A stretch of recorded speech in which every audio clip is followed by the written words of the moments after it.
अस्सलाम वालेकुम गाइस, कैसे आप लोग सब। उम्मीद करती हूँ सब ठीक होंगे, खैर खैरियत से होंगे। आप सबको रमज़ान का महीना बहुत बहुत मुबारक हो।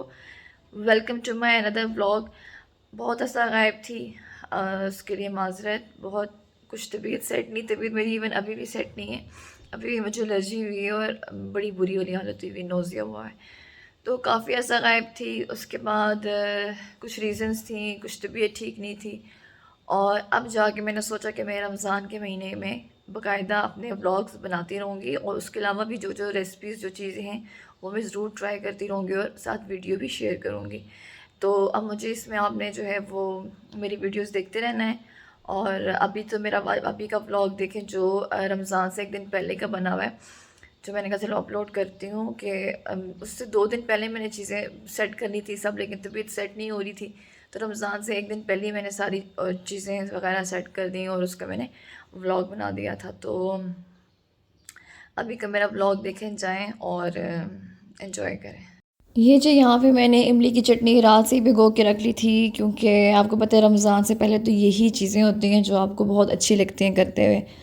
और यहाँ पे दूसरी तरफ जो है वो मैंने डीप क्लीनिंग का काम शुरू कर दिया था। ये जो कि 2 दिन पहले करना था, लेकिन तबीयत इतनी डाउन हुई थी कि कोई काम ही नहीं हो रहा था। फिर मैंने फाइनली सोचा कि यार रमज़ान आ रहा है, तो जो काम हम हैवी उस वक्त नहीं कर सकते हो तो ये भी आपको कर लेने चाहिए। तो यहाँ बच्चों की स्प्रिंग हॉलीडेज चली थी, उनके यहाँ पे नाश्ते का टाइम, साथ उनको मैं नाश्ता करा रही हूँ, साथ जो है वो डीप क्लीनिंग हो रही है, साथ जो है वो बाकी काम। क्योंकि आपको पता है कि चटनी वगैरह, चटनियाँ तो सौगात होती हैं रमज़ान की, क्योंकि डिफरेंट किस्म के चाट्स होते हैं, समोसे होते हैं, तो उसके लिए आपको डिफरेंट किस्म की चटनियाँ अच्छी लगती हैं। तो यहाँ पे जी मैंने फुल डीप क्लीनिंग जो होती है वो अलमारी के अंदर, खिड़की के अंदर सॉरी, तो वो सारा ब्लोअर लगवा के और अंदर धूल मिट्टी सारी जो है वो, क्योंकि बारिश काफ़ी अरसे से नहीं हो रही थी तो इसलिए जो है वो बहुत धूल मिट्टी हुई थी, तो वो मैंने यहाँ से सफाई करा दी। दूसरी तरफ जो है वो मैंने कुछ अच्छा ये था कि लाहौर में मौसम गर्मी के बाद एकदम से फिर इतना चेंज हो गया कि मेरे से गर्म कपड़े नहीं रख रहे हो रहे थे, कि मुझे समझ नहीं आई थी कि क्या। लेकिन फाइनली मैंने कहा यार अब मार्च तो हो गए, अब मुझे नहीं लगता कि जैकेट्स उतने मोटे कपड़े अब दोबारा यूज़ होंगे। इसलिए मैंने उसको फाइनली पैकअप किया। और इससे पहले कि रमज़ान में बहुत बर्डन हो जाता, मैंने ये पहली टाइम से पहले ही इसको पैक करके रख लिए। और कुछ अपने थे, कुछ बच्चों के थे, कुछ हस्बैंड के थे, तो वो सारे कपड़े जो है वो मैंने टाइम के साथ ही पैक कर दिए और वो मैंने रख लिए। बाकी आप लोग भी कमेंट्स में बताएं आप लोग किस तरह से रमज़ान की तैयारियां करते हैं, क्या काम। ऑब्वियसली हर बंदा ये चाहता है कि रमज़ान में जो है वो आप ज़्यादा से ज़्यादा इबादत करो, तो उससे काम छोड़ दो। यहाँ पे जी मेरी इमली की चटनी साथ साथ तैयार करी थी, साथ साथ बाकी काम, तो ये बस ठंडी हो गई। अब इसको जो है वो कंटेनर में डाल रही हूँ। मेरी इतनी बनी थी कि मैंने एक जो है वो बड़ी बोतल फुल भरी थी और साथ जो है वो एक कंटेनर मैंने फुल किया था। यहाँ पे ये होगी। यहाँ पे दूसरी साइड जो है वो मैंने टमाटर की चटनी बना रही हूँ। टमाटरों को पहले बॉईल किया, उसको पील ऑफ करने के लिए, पील ऑफ करने के बाद उसको जो है वो मैंने चूल्हे पे रख लिया। और इसके अंदर जो है वो अब इसको ज़रा सा बॉईल कर रही हूँ। साथ इसमें नमक डाल दिया मैंने, साथ दरदरा मिर्च डाल दी, और सिरका डाला था इसमें, मैंने लहसुन डाला था और चीनी डाली थी। लाइक इस तरह से चीज़ें बना के मैंने जो है वो इमली की टमाटर की चटनी भी तैयार कर दी थी। आलू बुखारे की मेरी रह गई थी, वो मैंने कहा था चलो किसी और व्लॉग में आप मुझे बनाते हुए देखेंगे। और ये मेरी आलू बुखारे की चटनी और इमली की चटनी के मैंने वीडियो भी पहले से शेयर की हुई है, आप लोग चाहें तो आप उसको देख सकते हैं। मैं डाल दूँगी उसको डिस्क्रिप्शन में, लिंक डाल दूँगी। तो ये सब चीज़ें जो है ये मैंने तैयार की। और आप लोग कौन कौन सी चटनियाँ तैयार करते हैं। बेसिक चटनियाँ तो आपको पता है पुदीने की तो लाजमी होती है, जो कि बहुत अच्छी, बहुत मज़े की लगती है, स्पेशली समोसों के साथ और चाट के साथ। यहाँ पे जी टमाटर की चटनी मैंने बना ली थी, साथ उसको ठंडा करने के लिए रख लिया। अब उसको भी साथ अब इसको कंटेनर में डाले जा रही हूँ। और दूसरी तरफ जो है वो मेरी पुदीने की चटनी थी, वो इजी होती है चलें, लेकिन वो भी मैंने काफ़ी सारी बना के रख ली के बस वही।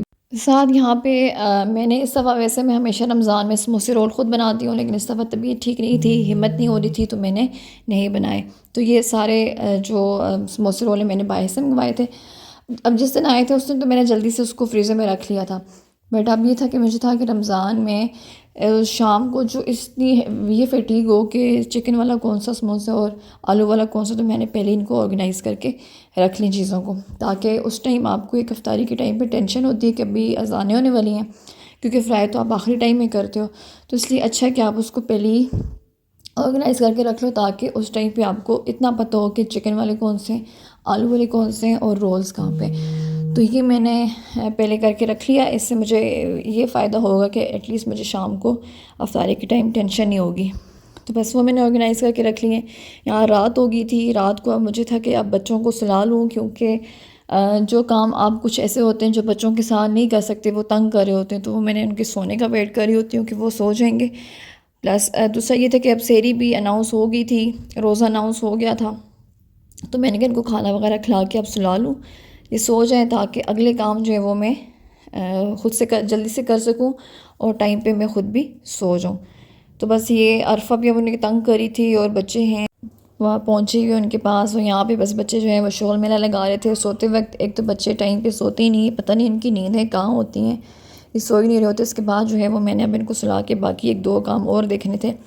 यहाँ पे जी मैंने टाइम पे ही आटे के जो पराठे के जो आप पेड़े बनाते हो वो टाइम से ही बना लें, क्योंकि सेरी के टाइम एक तो दो ऑप्शंस होते हैं, आप या तो कभी कभी लेट उठ जाते हो, और ये होता है कि उस टाइम सुबह सुबह उठ के आप जो हो पेड़े बनाओ, उसको टाइम से पहले अगर बना लो तो बहुत फ़ायदा देते हैं। बना के और उसको आप फ्रिज में रख लो, और जो आपका सेरी के टाइम है आप उसमें उठ के जो है वो इनको आपको सिर्फ़ और सिर्फ वो तवे पे डालने होते हैं बस बड़े करके, और आपके पास पेड़े ऑलरेडी बने होते हैं। और जितने आप पहले से ही बना के उसको फोल्डिंग वाले जैसे पराठे होते हैं, जैसे भी आपको मैं दिखाऊंगी भी कि मैंने कैसे उनकी लेयर्स बनाई हैं, तो जितने टाइम से आप पहले लेयर्स बना के पेड़े रखते हो उतने ही अच्छे पराठे बनते हैं। तो ये मैंने अब इस दफ़ा रमज़ान में ये चीज़ करनी है कि रात में ही पेड़े सारे बना के रख देने हैं, ताकि सुबह आपको आसानी हो।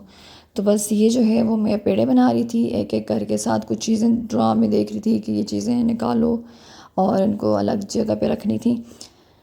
तो बस ये देखिए मेरा एक मैंने पेड़ा बनाया भी है, और उसके जो है वो पर्दे पर्दे का डिफरेंट स्टाइल के हैं, जिस तरह से आपको सूट करते हैं, या कोई बहुत पर्दे वाले खाता है कोई कम। मुझे पराठा पर्दे वाला पसंद है। तो इसको पहले मैंने अच्छे से बेला, थोड़ा साइज़ में पेड़े को बड़ा किया। अब इसके जो है वो मैं फ़ोल्डिंग करूँगी, और वो देखना इतनी ज़बरदस्त फ़ोल्डिंग बनती है, और जब आप सेरी में उसको खाएंगे ना तो उससे पर्दे वाले जो मज़े के खस्ता वाले पराठे होते हैं ना वो बनेंगे। तो ये जी मैंने उसको पेड़े को थोड़ा बड़ा किया, उसके ऊपर मैंने आटा स्प्रिंकल किया खुश का, और घी जो है वो पूरे इसमें फैला के पेड़े पे पूरे को फैला के, और अब इसके बाद जो मैंने इसकी फ़ोल्डिंग करनी है पर्दे लाइक इस तरह से, ये चीज़ें ये मैंने इसकी फ़ोल्डिंग की, और फ़ोल्डिंग करने के बाद इसको थोड़ा सा और स्ट्रेच करना है। स्ट्रेच करने के बाद हर एक के अपने तरीके हैं, आप लोग भी इसी तरह से बनाते होंगे, लेकिन चलो मैंने कहा थोड़ा सा आपके साथ शेयर कर दूं अपना तरीका। तो यहाँ जी पेड़े मेरे तैयार हो गए थे। अब उसको जो है वो मैं कवर कर रही हूँ, घी लगा के मैंने ऊपर कपड़ा रख के फ्रिज में रख लिया। उम्मीद करती हूँ आज का व्लॉग मेरा पसंद आया होगा। आप सबको रमज़ान में पूरे रोज़े रखने की खैर और बरकत के साथ अल्लाह तौफीक दे, खैर और बरकत के साथ रोज़े रखें, और मुझे दुआ में याद रखिएगा। और अगले व्लॉग तक अब आपसे इजाज़त चाहती हूँ। अपना बहुत ख्याल रखिएगा। खुदा हाफिज़।